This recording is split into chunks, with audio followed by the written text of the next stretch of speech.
do you think is the best thing he's done and the worst thing he's done? Best thing he's done was the Middle East deal. Yeah.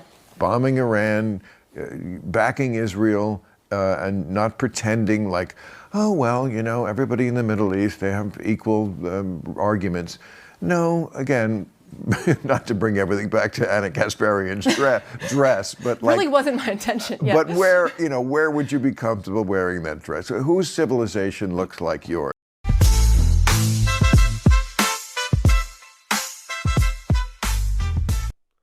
Hello, welcome to a new edition of the Right Wing Populist Podcast. I am the Right Wing Populist. So today, I want to talk about Bill Maher, talking about the fact that he thinks the best thing Trump has done as president is essentially support Israel. Okay? Not cleaning up the border, not extending his tax cuts for middle-class workers. The best thing Trump has done as president is support Israel, according to Bill Maher. So I want to talk about that, and I want to talk about the Free Press. Bill Maher was being interviewed by the Free Press in that clip right there by probably some pretty Jewish women. You got to give credit to the Jews. Their women are top notch.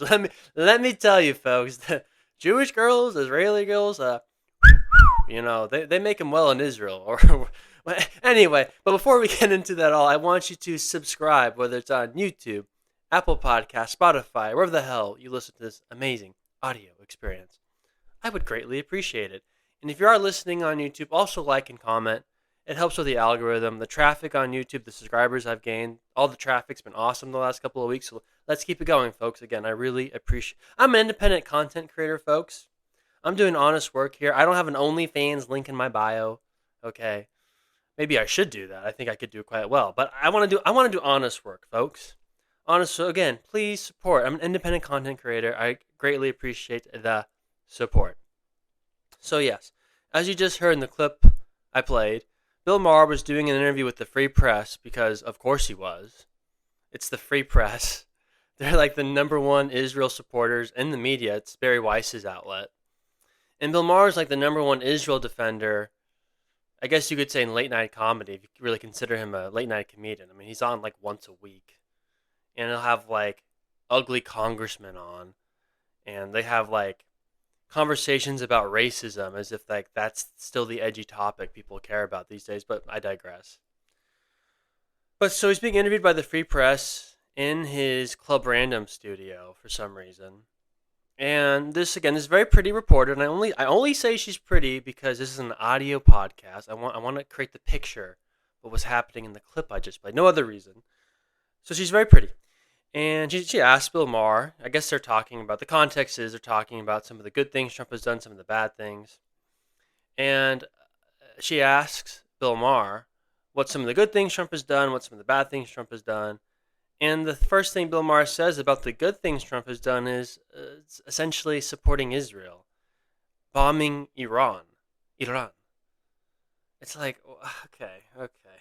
Again, not closing the border, not extending his tax cuts, not going after the people who promoted the lawfare. The first thing that comes to mind for Bill Maher is him supporting Israel. It's like, bro, that's the worst thing about Trump's presidency. What are you talking about?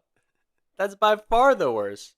All the mistakes, almost all the mistakes, not literally all of them, but almost all the mistakes Trump has made in his second term has been him coddling up to Israel. Look, I agree ending the genocide in Gaza was a good thing, but Bill Maher is painting, I think he would say that was a good thing because it benefited Israel because they got the hostages back. That's not what made that deal so good.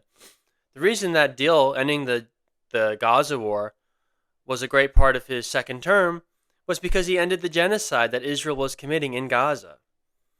Because the reality is that Israel wanted to ethnically cleanse Gaza.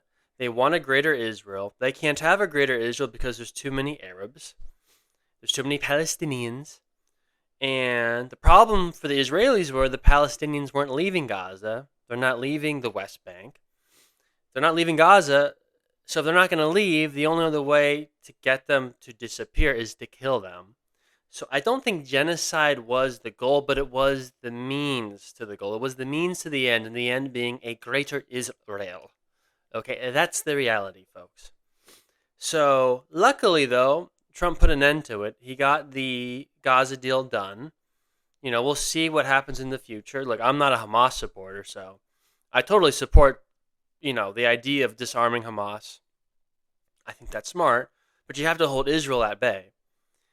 I mean, because you want to remember, folks, that there's evidence that Bibi Netanyahu was propping up Hamas for years because Hamas also doesn't want a two-state solution. They want a one-state solution, which means wiping out Israel. Obviously, I don't support that. That's never going to happen.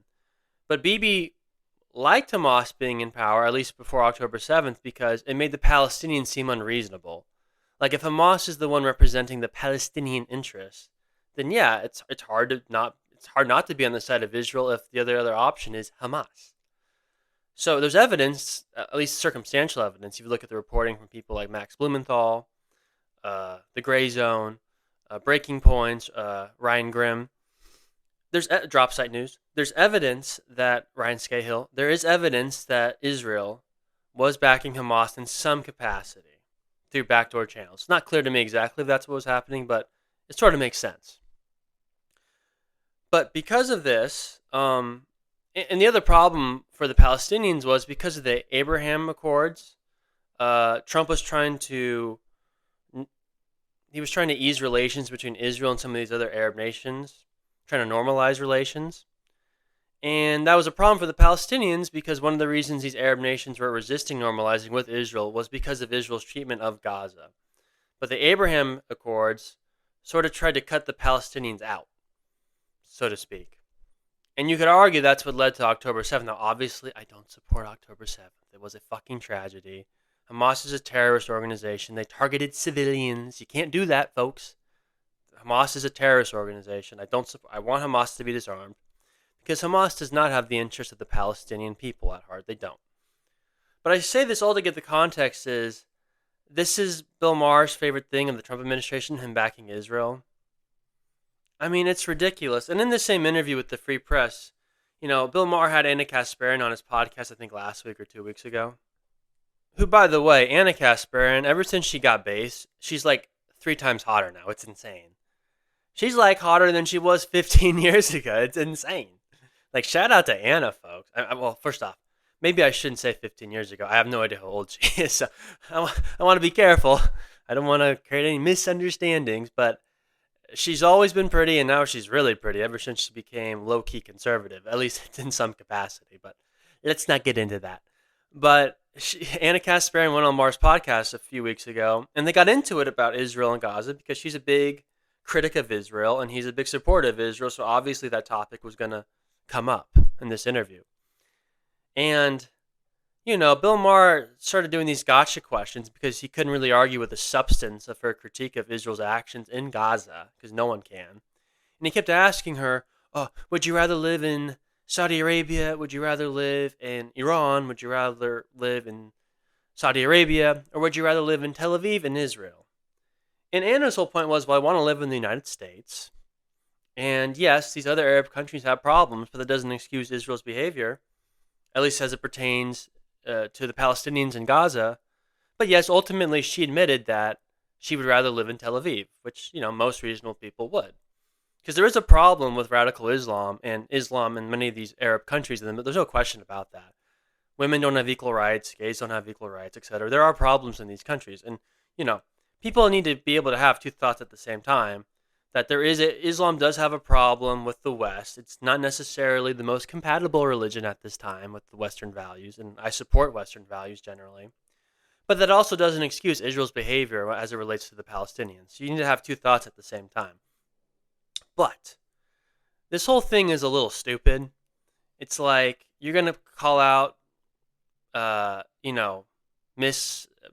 behavior by Arab nations, but you're going to excuse bad behavior by Israel. And actually, Dave Chappelle, the famous black comedian, again, I only say he's black because this is an audio podcast. I just want to create the picture in your head, folks, no other reason. But the famous black comedian, Dave Chappelle, he actually went after Bill Maher over this same point about being a little bit hypocritical, criticizing Arab countries when Israel also does bad things. I'm going to play you the clip. It's pretty funny, actually. Bill Maher, the famous comedian. I've known Bill since I was like 18, 19 years old, and I've never said this publicly, but fuck that guy. I'm so fucking tired of this little smug, cracker-ass commentary.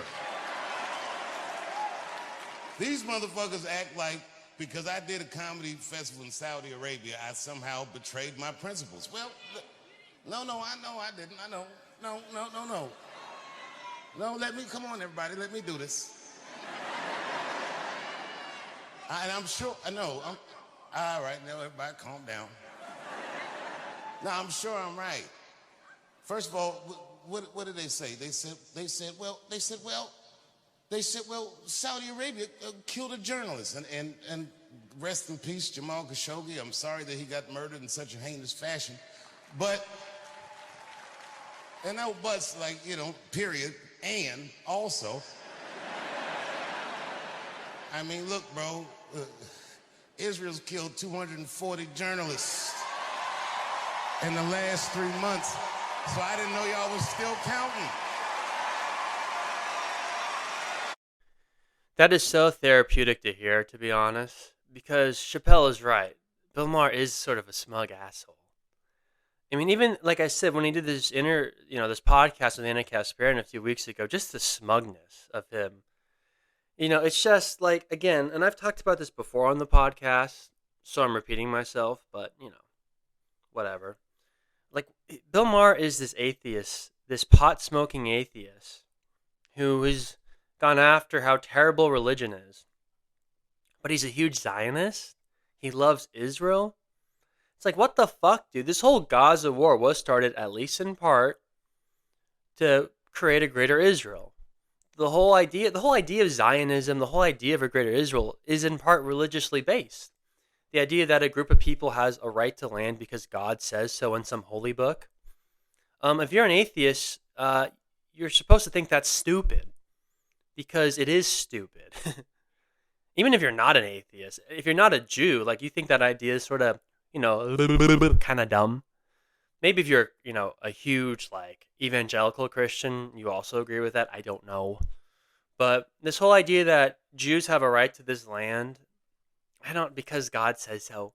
Or, like, Jews are the chosen people. It's like, no one's the chosen people. We're all children of God. We're all equal in the eyes of God. There's no chosen people. Okay, I reject that whole premise. I reject it. We're all equal in the eyes of God. Okay, there's no chosen people. I want to be, we're all God's children. So I just want to be clear about that. So I'm not a Zionist for sure, but the fact that Bill Maher is a Zionist when he's also like this pot-smoking atheist who's done documentaries about how evil religion is, it's like, what the fuck?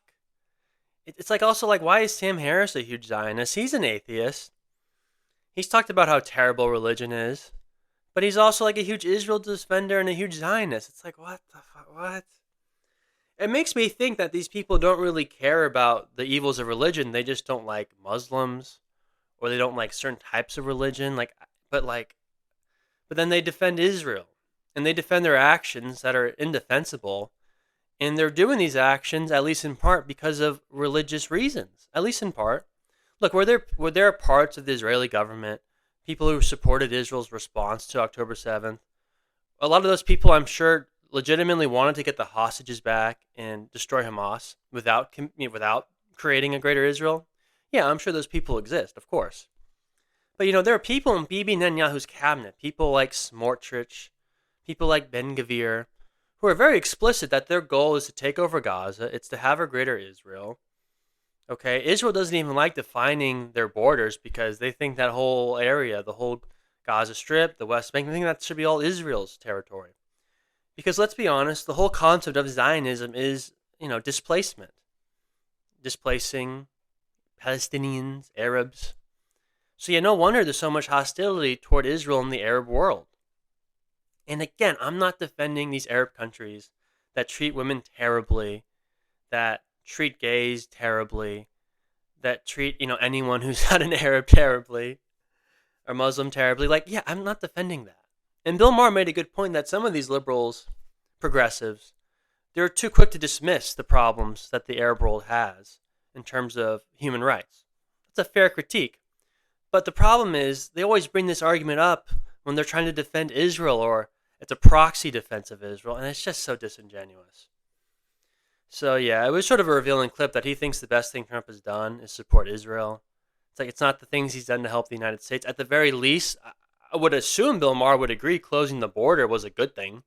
We've had like no illegal immigration the past 6 months. Bill Maher's not one of these liberals that supports open borders, so that's the best thing Trump has done. That's been the most beneficial to the United States citizens. That's what we should care about, not about how Israel's doing. So it's just absurd. And again, he was being in this clip I played at the beginning, he's being interviewed by the Free Press, Barry Weiss's outlet. Barry Weiss is the biggest Zionist shill on the fucking planet. She used to be pretty, again, Jewish lady. She used to be so pretty, now she's not, which is, it's called like The Wall. It's like the Jewish version of a twink death. You have these pretty women and then they hit their 50s and then they become like an old Jewish grandma. It's like, oh, what happened to you? Again, it's like a twink. It's like Leonardo DiCaprio, a twink death. You see him in the Titanic. He's so pretty. Oh, he's so majestic. And then you look at him now as like this fat, middle-aged dude. It's like, oh, what happened to you, Leo? Ugh. Man, the most depressing thing in the world is a twink death. Let me tell you, folks. Not that I care about twinks. I'm just, statement of fact. But Barry Weiss sucks. She's a Zionist shill. She's also gay. I mean that literally. That's not an insult. Again, statement of fact. She is a gay. Okay, she has a wife. Nothing wrong with that. I want to have a wife too one day, although it's a little bit different. But that's not the problem here. The Free Press is a propaganda outlet for Israel. And recently, and I want to talk about this, they did an article. They did an article about Jewish parents who have kids who voted for Zoran Mamdani in New York City. And you want to know, folks, that Mamdani winning the Democratic nomination for the mayorship of New York and then actually winning the general, this was like their version of 9/11 at the Free Press. I mean, they just got unhinged. And like I said, they did an article about Jewish parents who have kids who voted for Mamdani. And I'm going to read you an excerpt from the article because it just shows you how unhinged these people are. So I quote, "I said, this is important," she recalled telling her daughter, a musical theater major. "I need you to vote for anyone other than Mamdani." Her daughter claimed she had already filled out a ballot and promised she didn't vote for him. But Lewis had doubts over whether that was the truth. Lewis was raised by an Israeli mother. Her father survived concentration camps. She said the rise of Mamdani awakened a generational trauma in her. Now she can't shake the feeling that history is repeating itself. And kids don't seem to realize just how dangerous Mamdani's views are, Lewis said. Okay, so the Free Press is quoting a Jewish mother who is saying that Mamdani winning the mayor's race in New York City awoken a generational trauma akin to the Holocaust. I mean, that's the implication. That's fucking insane. Like, I don't want to say some Jews are like professional victims, but that's insane. Equating Mamdani winning the New York mayor's race to the Holocaust is retarded. Like, what else can I say? That is so stupid. In the Free Press, they don't mock this person in the article, they validate her. They act as if, oh, that's a reasonable point. Yeah, Mamdani winning, Hitler's Holocaust, same thing. It's like, what? Mamdani is not, there's no evidence Mamdani's anti-Semitic. He's anti-Bibi Netanyahu, he's anti-Israel, but there is zero evidence he's anti-Semitic. There's far more evidence that he's anti-white than he's anti-Semitic, you want to know the truth. I mean, he's advocated like taxing people different rates, at least in part based off their race. Like if you're white and higher income, you should pay a higher tax rate versus if you're like black and higher income. He's implied that in the past. Far more evidence that he's anti-white than he's anti-Semitic or anti-Jewish, anti-whatever the hell you want to call it. So it's just like, again, so the Free Press is interviewing Bill Maher, and the whole discussion is a pretext about how, wow, Jews are victims, Israel is being attacked. It's like, okay, man. Like, whatever. If you really think Mamdani getting elected is like the Holocaust, and you're not going to make fun of the lady who's telling you this in your piece, like it just shows you that the Free Press is just a propaganda outlet for Israel. And it's It's a shame, and again, it's just so weird that Bill Maher, this secular atheist, is such a defender of Israel. I get being critical of the Muslim world. That's perfectly fine. I think, Islamic immigration to the West has not benefited the West. Totally fair points. I agree with that. But you shouldn't use that as a way to shield Israel, and that's what I keep saying. And I keep emphasizing this point in several podcasts because I do think it's dangerous. And again, I think it's valid to critique Islamic culture, but we shouldn't vilify Muslims. Most Muslims who live in the United States anyway, they just want to be left alone, raise their family, and live a decent life. And, that's just the reality, folks. Anyway, that's it for today, folks. We'll be back tomorrow. Again, please subscribe, whether it's on YouTube, Apple Podcasts, or Spotify. Again, if you are listening on YouTube, please like and comment. I would greatly appreciate it. Again, the traffic's been great the last few weeks, so let's keep it going. I'll be back tomorrow, folks. Bye-bye.